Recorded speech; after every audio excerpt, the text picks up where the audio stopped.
Rouler sans polluer, c'est la promesse du véhicule électrique. Un fonctionnement à zéro émission pour sauver la planète du gaz à effet de serre. Stéphane, agent commercial dans l'immobilier, roule en voiture électrique depuis maintenant 8 ans. Malgré la vocation écologique du véhicule, ce n'est pas ce qui l'a convaincu. Je roule en véhicule électrique pour la simplicité, la facilité de conduite, le plaisir de rouler sans se fatiguer. J'utilise la voiture au quotidien, je fais plus de 50 000 km par an pour les déplacements professionnels, vacances ou autres, même les courses. Aujourd'hui, Stéphane est un inconditionnel de l'électrique, mais ça n'a pas toujours été le cas.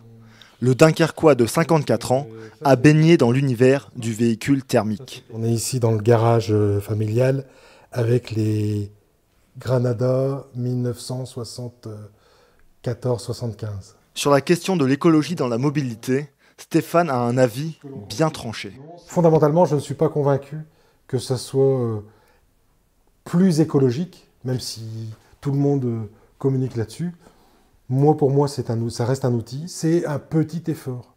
Je pense qu'en fait, limiter individuellement, que chacun fasse son petit effort, oui, mais que les gouvernements, eux, montrent l'exemple et fassent le premier effort, oui, ça c'est important. Alors, si ce n'est pas écologique, pourquoi mener une transition du thermique à l'électrique ? Il y a beaucoup d'arguments. Le premier, bien sûr, c'est financier. En une année, sur 50 000 km, le coût de recharge est entre 100 et 500 euros maximum. Si on calcule au kilomètre, on est à moins de 20 centimes du kilomètre parcouru, prix du véhicule inclus. On paye moins de taxes. Oui, c'est ça. C'est la première économie. Est-ce que vous voulez... C'est écologique. Économique ou écologique ? La réponse est loin d'être évidente. Qu'en est-il du parc automobile actuel ? Nous devons continuer de réduire nos émissions. On doit pour cela continuer de convertir ce qu'on appelle notre parc automobile et donc réussir à faire que les vieux véhicules polluants soient remplacés par des nouveaux véhicules ou électriques ou hybrides. En octobre 2022, Emmanuel Macron a annoncé les objectifs fixés en termes de production de véhicules électriques. 1 million de voitures électriques en 2027, puis 2 millions en 2030. On veut être une neutre carbone 2050, ce qui veut dire produire de l'électricité décarbonée. La mise en place de la voiture électrique est-elle vraiment la solution pour rendre la France neutre en émissions carbone ? Ingénieur spécialisé dans l'énergie et l'environnement, François-Jacques Cry nous éclaire sur le sujet. L'énergie la plus écologique et la plus renouvelable, etc., c'est celle qu'on ne consomme pas. Pour ça que le véhicule électrique est peut-être une réponse à la crise actuelle de réchauffement climatique, mais ce n'est pas la seule et ce n'est pas l'unique. Il faut la combiner avec les transports en commun, d'autres moyens de locomotion, la limitation des transports. Fabriquer une voiture électrique, ça demande de l'énergie. Donc typiquement, un renouvellement d'un parc trop rapide et tout ça, finalement, génère le fait qu'on va générer la consommation d'énergie et la consommation de matières premières, qui est un autre aspect, qu'on aurait davantage listé dans le temps si on avait continué avec un parc thermique normal. Donc ça aussi, ça a un impact. Et donc il ne faut pas le négliger. Pourtant, l'État met en place des incitations financières pour l'achat d'un véhicule électrique neuf qui vont jusqu'à 7 000 €. En 2021, on comptait plus de 162 000 voitures électriques neuves en circulation. Il y a 5 ans, on en comptait seulement 30 000. Tout ça ne fonctionne que s'il y a une vraie stratégie coopérative avec les constructeurs. Si on suit cette phrase, il tient alors aux constructeurs d'innover. Alors, comment fait-on actuellement pour changer le parc automobile ?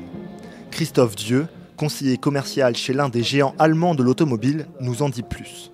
Alors les arguments, il y en a deux principaux, c'est écologie et économie à l'utilisation. Le budget carburant se retrouve divisé par 3, on met également en valeur le geste pour la planète. Après, les aides du gouvernement, il faudrait qu'elles montent un petit peu parce que on nous parlait depuis 1 an et demi de la voiture électrique à 100 € par mois, même pour les plus faibles revenus.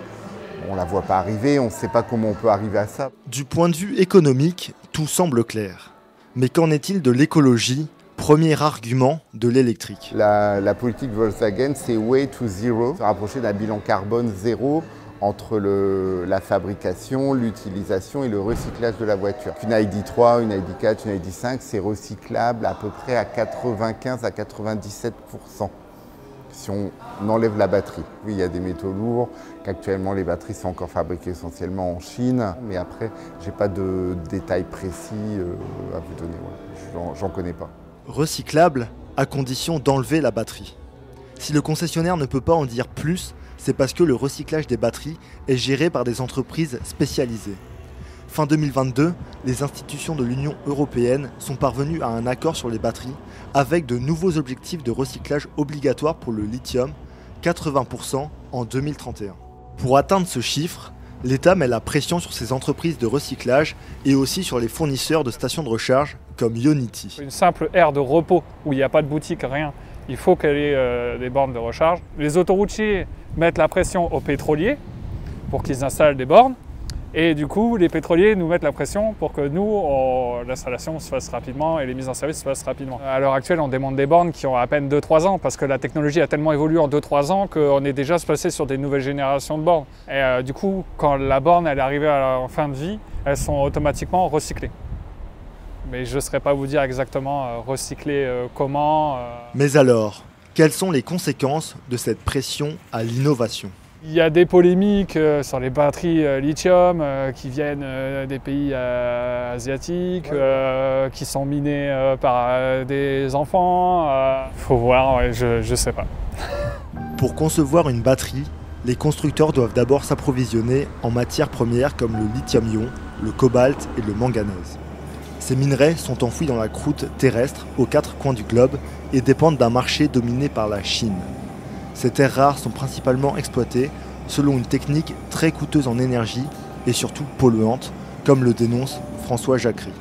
On utilise un volume de matières premières assez important, surtout si on renouvelle le parc entièrement. Et puis, on sait aussi que la fabrication des batteries consomme tout un ensemble de matériaux type le lithium, etc., qui sont des métaux ou des minerais qui sont énergivores à extraire et qui en plus qui ne sont pas disponibles en grande majorité sur la planète. Il me semble que voilà, la faisabilité même technique en termes de capacité d'extraction à ces rythmes aussi rapides me semble pas en adéquation avec nos ambitions. Des matières coûteuses à extraire qui sont aussi difficiles à recycler. Les circuits de recyclage, ils n'existent pas encore complètement vraiment. Donc moi, aujourd'hui, je préfère juger sur pièce, j'aimerais bien plutôt voir s'ils existeront vraiment et notre capacité de recyclage et à quel taux on va pouvoir renouveler les batteries aujourd'hui pour pouvoir répondre correctement. Mais c'est vrai que ça, c'est un vrai défi.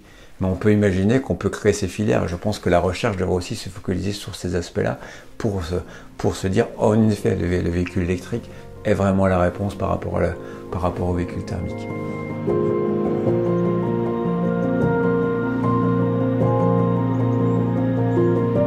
Le développement du tout électrique, mené à grand renfort de mesures politiques, ne prend pas en compte cette pollution dans d'autres pays. D'après les experts, la transition écologique ne peut se concevoir uniquement via l'innovation technologique. Elle s'accompagne nécessairement d'une forme de sobriété et d'une évolution de nos comportements.